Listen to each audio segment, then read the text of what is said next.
પ્રેગ્નન્સીમાં એવું થાય કે તમારા બોડીમાં એટલા બધા ચેન્જીસ આવે છે ને કે તમારું શુગર નોર્મલ કરતાં 2 થી 3 ગણું વધી જાય છે શુગર લેવલ.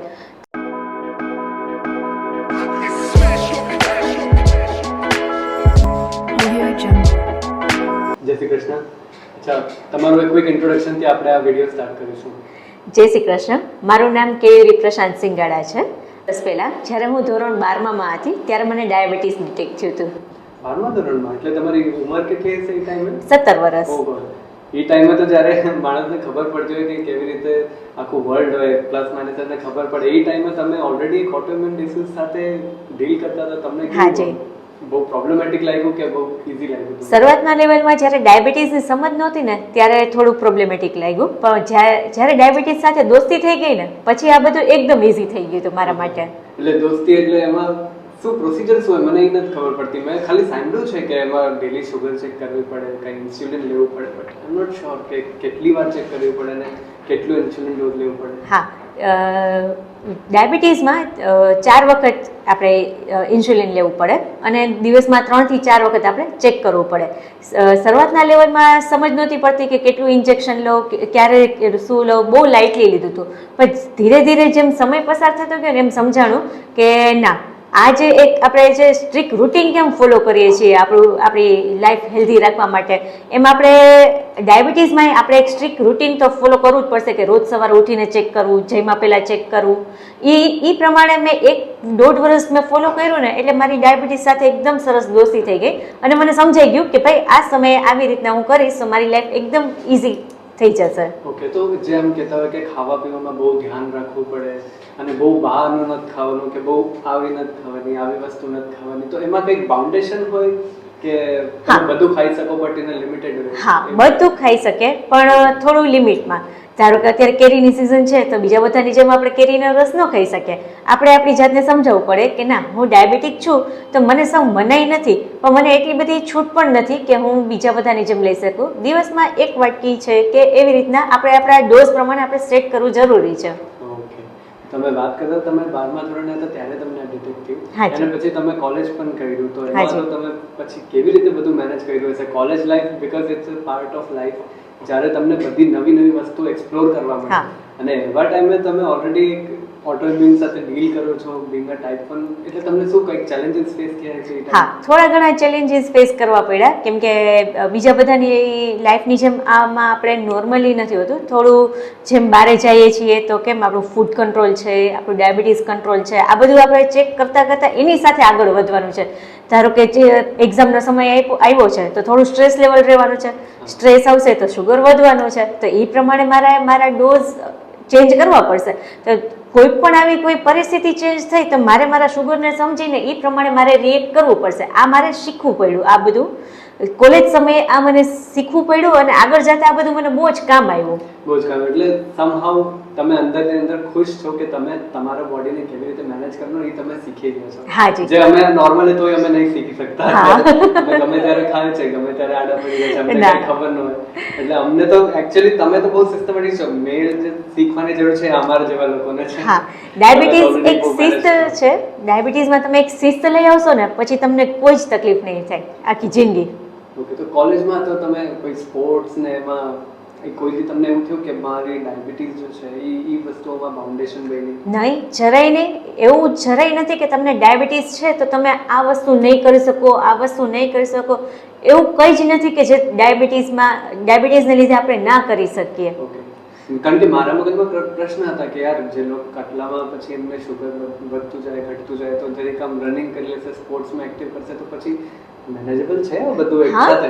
બધું આપણે, હા, મેં તમને જેમ કીધું ને કે આપણું એક રૂટીન આપણે સેટ કરવું પડશે અને એક શિસ્ત લઈ આવવું પડશે. એનાથી તમે દરેક વસ્તુ આગળ જતા તમારા માટે ઇઝી થઈ જશે અને એ જો આપણે ફોલો કરશું તો દરેક વસ્તુ આપણા માટે ઇઝી છે. તો કોલેજ પછીની આપણે વાત કરી તો I guess you are married right? Yes. તો તમારા હસબન્ડ શું કરે છે? હા, મારા હસબન્ડ બેંકમાં જોબ કરે છે અને એ પણ ટાઈપ 1 ડાયાબિટીક છે. યસ. તો પછી તમારા બેનું બહુ સારું બોન્ડ થતું હશે. હા, બહુ સારું રહે છે કેમ કે અમે બે એકબીજાને સમજી શકીએ છીએ. એની તકલીફ હું સમજી શકું છું, મારી તકલીફ એ સમજી શકે છે. એટલે આ બહુ જ સારું છે કે હું ટાઈપ 1 ડાયાબિટીક છું તો મારા હસબન્ડ ટાઈપ 1 ડાયાબિટીક છે, તો અમે બે એકબીજાને બહુ સારી રીતે સમજી શકીએ છીએ. જનરલી મેં જોયું છે આફ્ટર મેરેજ એક સ્ત્રી હોય અને ઘણા રોલ પ્લે કરવા પડે. હાજી. અને એક એડિશનલ પ્રેશર હોય કે એક લાઈફ રૂટીન હોય કે એને ઇનલોસની જે એટમોસ્ફિયર હોય એમાં એને ઘણું બધું શીખવું પડે, મોલ્ડ થવું પડે. તો એમાં તમને કંઈક ચેલેન્જીસ લાગ્યો કે તમારા ઇનલોઝ સપોર્ટિવ હતા બહુ? ના, મારા ફેમિલી, મારા સાસુ સસરા, મારા હસબન્ડ એ બધા એટલા સપોર્ટિવ હતા કે મને છે ને આ ડાયાબિટીસ ત્યારે અઘરું નથી લાગ્યું. કેમ કે મારી તકલીફને એ લોકો બહુ જ સારી રીતે સમજી શકતા હતા અને એ લોકોએ મારા લાઈફના દરેક સ્ટેજમાં મને બહુ જ સપોર્ટ કર્યો છે. ઘણીવાર એવું થઈ ગયું હોય કે શુગર લો થઈ ગયું હોય, કામ કરવાની સ્થિતિમાં ન હોય, તો એ લોકો મને બહુ સારી રીતે સમજી શકે છે. અને આટલું સારું ફેમિલી મને મળ્યું છે ને એટલે હું બહુ જ ખુશ છું કે મને ડાયાબિટીસ આમ બાધારૂપ નથી લાગ્યું ક્યાંય. તો કદાચ બની શકે તમે તો એકદમ બધા ઉપર ખીજાઈ જતા હો, કારણ કે તમે કીધું કે શુગર અપડાઉન થાય તો રિફ્લેક્સસ આવે, તો તમે ઇન કેસ માનો તો સાસુ પર બહુ તમે ખીજાઈ ગયા તો પછી નોર્મલ રિસ્પોન્ડ કરે કે એમનું પણ કંઈક? ના, બહુ જ સરસ. એ એટલું સારી રીતે એ સમજે છે મને કે આને, એમને ખબર જ છે કે આનું શુગર લો છે એટલે અત્યારે આવી રીતના રિએક્ટ કરે છે. એટલે એ મને સારી રીતે સમજી શકે છે ને એટલે મને ક્યાંય તકલીફ નથી પડતી. તો બીજો એક મારો પ્રશ્ન એક મગજમાં આવ્યો, I think you are mother also? Yes. Okay, તો તમે સન છે કે ડોટર? મારે 7 વર્ષની દીકરી છે, નાની એવી. તો એને પણ નહીં, એ એકદમ નોર્મલ છે. હું અને મારા હસબન્ડ બે ટાઈપ 1 છે, પણ એ મારી ડોટર એકદમ નોર્મલ છે અત્યારે. That's nice. બટ પ્રેગ્નન્સી ટાઈમે તમને ઘણી બધી આમ વસ્તુ મગજમાં આવતી હશે કે યાર હું છું તો? પ્રેગ્નન્સીનો ટાઈમ ખરેખર બહુ જ ચેલેન્જિંગ રહ્યો છે કેમ કે પ્રેગ્નન્સીમાં એવું થાય કે તમારા બોડીમાં એટલા બધા ચેન્જીસ આવે છે ને કે તમારું શુગર નોર્મલ કરતાં 2 થી 3 ગણું વધી જાય છે શુગર લેવલ.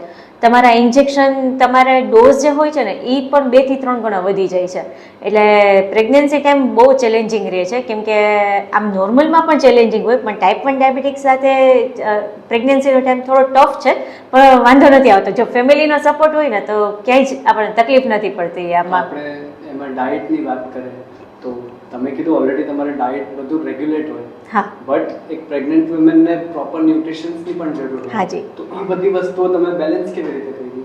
હા, બસ ડૉક્ટરનો સપોર્ટ, પરિવારનો સપોર્ટ અને પ્રોપર ગાઈડન્સ મને મળ્યું રહ્યું ડૉક્ટરનું. એટલે મારો આ ડાયાબિટીસ સાથે મારો પ્રેગ્નન્સીનો સમય બહુ જ સરસ રીતે નીકળી ગયો.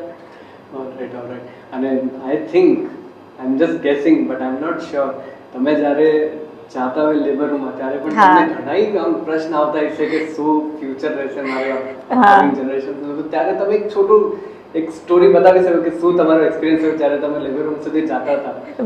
કેવા થોટ્સ તમારા મગજમાં આવતા હતા? બહુ જ વિચાર આવતા હતા કે હા, મને ડાયાબિટીસ એક બહુ મોટી ચિંતા હતી કે ભાઈ મને ને મારા હસબન્ડને ડાયાબિટીક છે તો શું મારું બાળક પણ આવી રીતના આવશે? પણ એ જ વિચાર, પણ મેં છે ને એક બહુ જ સારો વિચાર લઈને હું જતી હતી કે મારું બાળક છે ને એકદમ નિરોગી છે, સ્વસ્થ છે અને લાંબા આયુષ્યવાળું છે. મેં ભગવાન પાસે પણ આજ માંગ્યું હતું અને જ્યારે હું લેબર રૂમમાં જતી હતી ને ત્યારે હું આ જ પ્રાર્થના કરીને ગઈ હતી કે મારું બાળક નિરોગી રહે, સ્વસ્થ રહે અને લાંબા આયુષ્યવાળું આવે. અને ખરેખર એવું જ આવ્યું છે, એકદમ નિરોગી મારું બાળક આવ્યું હતું.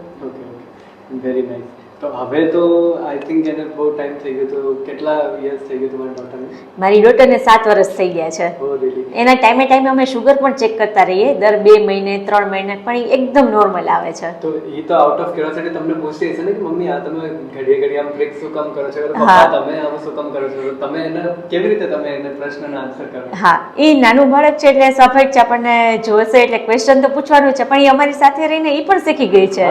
હા, હવે મૂડ સ્વિંગ હોય, કઈ અમારા બોડીમાં ચેન્જીસ હોય તો એ પણ સમજી જાય છે કે અત્યારે મારા મમ્મીને સરખું નથી ને, તો મારી પાસે આવશે, મમ્મી એમ કહેશે ચાલ મમ્મી તું શુગર ચેક કરી લે તારું.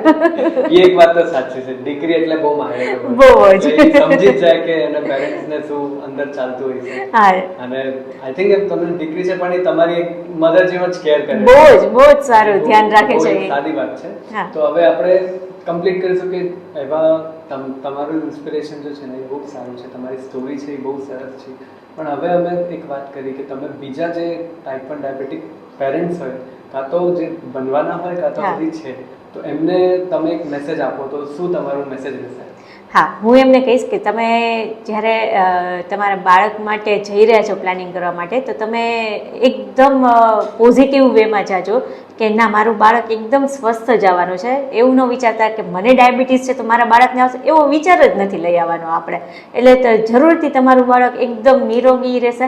અને હા, હું લેડીઝોને ખાસ કહેવા માંગીશ કે તમે પ્લીઝ તમારા ડાયટ ઉપર પ્રોપર ધ્યાન આપજો, પ્રોપર ન્યુટ્રિશન લેજો, એટલે તમને કોઈ જ વાંધો નથી આવવાનો. અને હા, ઇન્જેક્શન ખાસ તમારા તો એ જે ઇન્સ્યુલિનના ડોઝેજ હોય, કારણ કે અને મેં એવું પણ સાંભળ્યું છે કે ઇન્સ્યુલિનની કંઈ ક્વોલિટી હોય ને એવું કંઈક હોય, એવું પણ જોવું પડે ઇન્સ્યુલિન ક્વોલિટી કે તમે ગમે એ ટાઈપનું ઇન્સ્યુલિન? ના, એ ડૉક્ટરની સૂચના પ્રમાણે આપણે ડ્યુરિંગ પ્રેગ્નન્સી તો ખાસ એ ડૉક્ટર જે રીતની સૂચના આપે એ પ્રમાણે આપણે લેવું પડે. ટાઈપ 1 અને મનથી કંઈક ન કરવું જોઈએ. હા, કારણ કે એવા કેસીસ મેં સાંભળ્યા છે કે મનથી આમ લેવા માંડે ઇન્સ્યુલિન, પછી એનું આડઅસર થાય તો કિડની ફેલ થઈ જાય.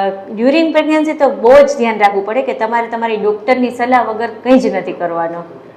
એટલે આ બહુ આમ શું કહેવાય, એક બહુ ઇમ્પોર્ટન્ટ ટોપિક છે. હાજી, હોય એની પહેલા હોય પણ એની પછી હોય, બટ બધું જે કંઈ કરો એ ડોક્ટરના પ્રિસ્ક્રિપ્શન પ્રમાણે જ હોવું છે. હા, ખાસ ડોક્ટર આ સમયમાં આપણા માટે ભગવાન બરાબર છે. તો બહુ સારું લાગ્યું તમારી સાથે વાત કરી. Thank you so much. Experience જે તમને અમે જણાવ્યું, હું આશા રાખું છું કે બીજા બધા લોકો જો આ વિડીયો જોશે એમને ઘણું બધું શીખવાનું મળશે અને તમારા વાત ઉપરથી લોકો મોટિવેટ થાય, અમે આવી આશા રાખીએ છીએ. અને તમે તમારો ટાઈમ કાઢ્યો એટલું અમારા માટે મદદ થઈ.